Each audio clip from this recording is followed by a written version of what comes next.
mga Subuanon nagmarcha aron pagwagtang sa pork barrel. Ang ilang panawagan, ihatag ang kwarta ngadto sa mga ahensya sa kagamhanan ug dili sa mga senador o congressman.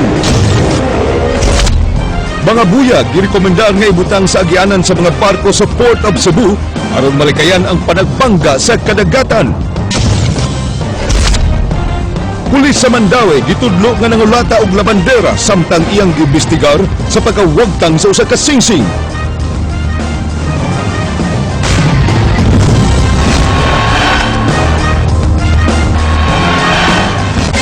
Ayaw na pang hilabot sa pundo sa gobyerno. Mao kini ang naglanog-lanog ang mensahe ngadto sa Kongreso gikan sa dulan 3,000 ka mga tawo nga misalmot sa protesta batok sa pork barrel dinhi sa Sugbo kaganinang buntag. King Perez, Sugin Lumi.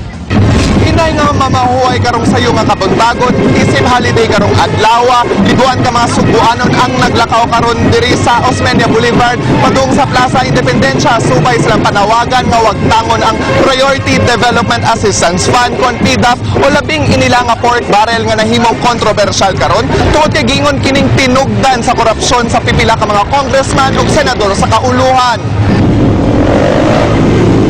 Wala nakapugni sa gibana-bana nga 3,000 ka mga Subuanon sa pagpakita sa ilang mga kasagmuyo. Si Luella Alex sa Movement for Livable Cebu ang usa sa mga nangu sa pag-organize sa protesta. Dili lisod pa kadlito ng Cebuano when you have an issue that's very real and very legitimate. We have always been responsive. Ang ilang dili pag-uyon sa pork barrel pinaagi sa pagkanta, aduna po'y mga solidarity messages nga gipadayag sa pipila ka mga protesters.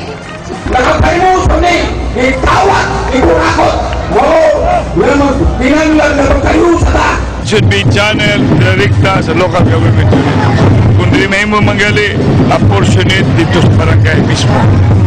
And then you create a very good monitoring. Kaya naaman dito ang kanigong local governance. Determine kay sa national governance. Dako mo kung national governance. What is your suggestion, sir? Of course, Where do we rechannel the of course, through the president, through the executive department, the office of the president, the line agencies. If it concerns health, to the Department of Health, education, to the Department of Education, and of course, straight to the local government units.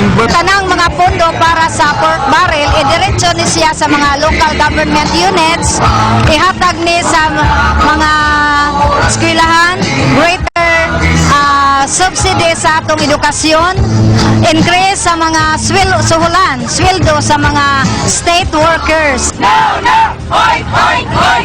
Junk pork! Junk pork! No, no! No, no! Hoy, hoy, hoy! Payroll deduction ang among buhis. So kami, ang ayan gyud ming maningil kung asa gyud ang pork barrel paingon. Si Alex mipahibaw nga mag-agad ang mga organizers sa tubag sa Kongreso human magpadala sila og mga petition letters gikan sa mga mitambong sa protesta. Angay pasabtun-an ang angay iili sa pork barrel matod ni Alex aron dili mausab ang maong kontrobersiya. Our response also will depend on the response to what we have sent them. And we will have to see how they responded to other parts of the Philippines. Because it's not only us. We saw in Facebook that Bacolod has the same thing. Dumaguete, Cagayan de Oro, Iloilo. Learn the study and let's put in our inputs on how to go about this. But let us do it properly as a people. And we want transparency in whatever plan that they will do. We want transparency and accountability this time. This is why there has to be safeguards instituted. And I hope that our government agencies tasked to look into, like those who are supposed to be guardians of morality in public service, like the Office of the Ombudsman, like the Commission on Audit, would also conduct a no-nonsense effort to help in this fight against graft and corruption. But King Perez, News 5. Apan samtang ang mga mitambong sa March Rally nagkahiyusa sa ilang panawagan nga wagtangon na ang pork barrel, ang simbahan dinhi sa Sugbo miingon nga aduna kini gamit alang sa katawan. Si Bishop Julito Cortez iyang sermon atol sa Santos nga misa didto sa Cebu Metropolitan Cathedral kaganina nangamuyo nga kalamdagan ang mga magbabalaod sa insakto nga paggamit sa kwarta sa katawan. Bato ni Bishop Cortez, wala sila binawagan sa pagwagtang sa pork barrel tungod kay maayo ang katuyuan ni ini. Intentions, if you remember. And so I believe what is necessary here is to really an overhaul of the system. Perhaps get what is good out of this, the PDAF, and then provide necessary accountability systems.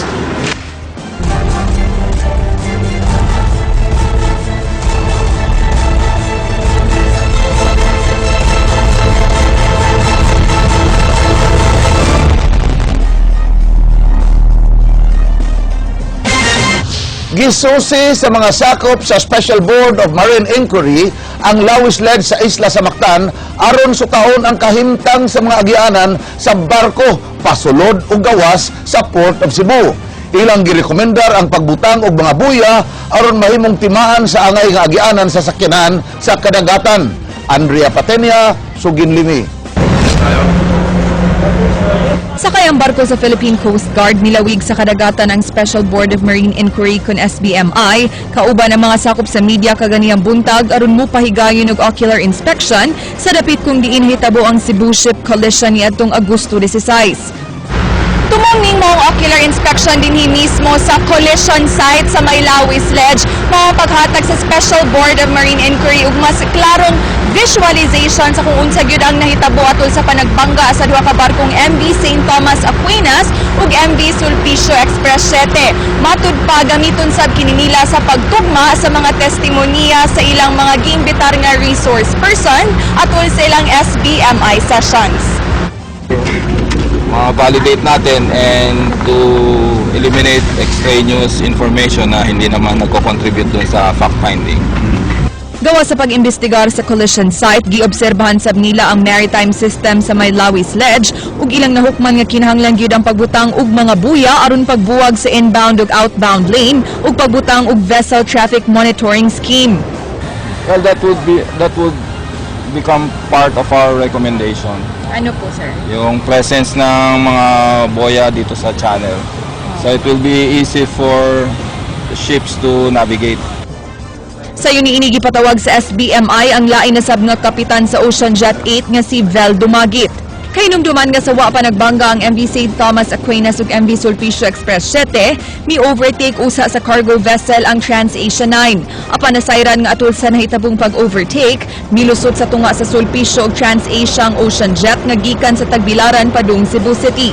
Gipasabot ni Dumagit nga napugos kini sa pag-agi sa tunga sa duha ka mga barko, sanglit giokupar sa Sulpicio ang inbound lane nga mauunta ang iyang agian. Kay kung muagi ko diri sa kanang inbound lane, so ako madisgrasya sa Sulpicio adto ko maikuan sa Bahura or either mabangga ko nila. Or dugang niya sa wa pa siya miagi sa tunga, una niyang nadunggan ang tugo nga mi contact sa Sulpicio aron mo request og port-to-port passage apan wa mitubag ang cargo vessel. Siya mismo suway sab nga mitawag sa Sulpicio aron magpahibaw nga muagi siya apan wa sab siya tubaga.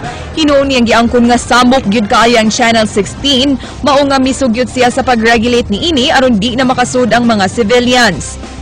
mas maayo gadun ta na siya nga kuan siya nga dili ta bugal-bugalan ang Channel 16 ba kay distress ang kuan magida namo gyud na siyang Channel 16. Apan sa bersyon sa quartermaster sa Sulpicio nga si Jermaine De Lima ug apprentice mate nga si Job Samoya, sila maoy wa tubaga sa tugo sa dihang nanawag sila niini. Ila sab giklaro nga human gibalhin sa ilang tersero ang frequency sa ilang radyo gikan sa Channel 16 ngadto sa Channel 12 aron makakomunikar sa TransAsia, gibalik kini dayon sa Channel 16. Susama sa pamahayag sa ilang kapitan, gibutyag nila nga nahitabo ang panagbangga human kalit nga nag-hardport kun miliko sa walang MV St. Thomas. Matud pa, sobra kakusog ang speed sa MV St. Thomas, mao nga wa nay namando nga evasive action si Kapitan Hilo ug igo na lang gipahunong ang makina human sa impact. Apan sa rihang gipangutana ang duha kung mibusina ba sila niadtong hapit na sila magbangga, napakyus matud pa sila sa pagbuhat niini. Matud sa Regulation 34 sa International Regulations for Preventing Collisions at Sea, kinahanglang magpatingog og 5 short blasts ang usa ka barko na padung namobangga sa laing barko. Kasi dalawang klase yun. Isa yung palabas, saka isa papasok. Pagka in-doubt yung barko, magbibigay ng 5 short blast, tsaka 1 long blast. To take the attention. Ngayon, ganun din sa kabila.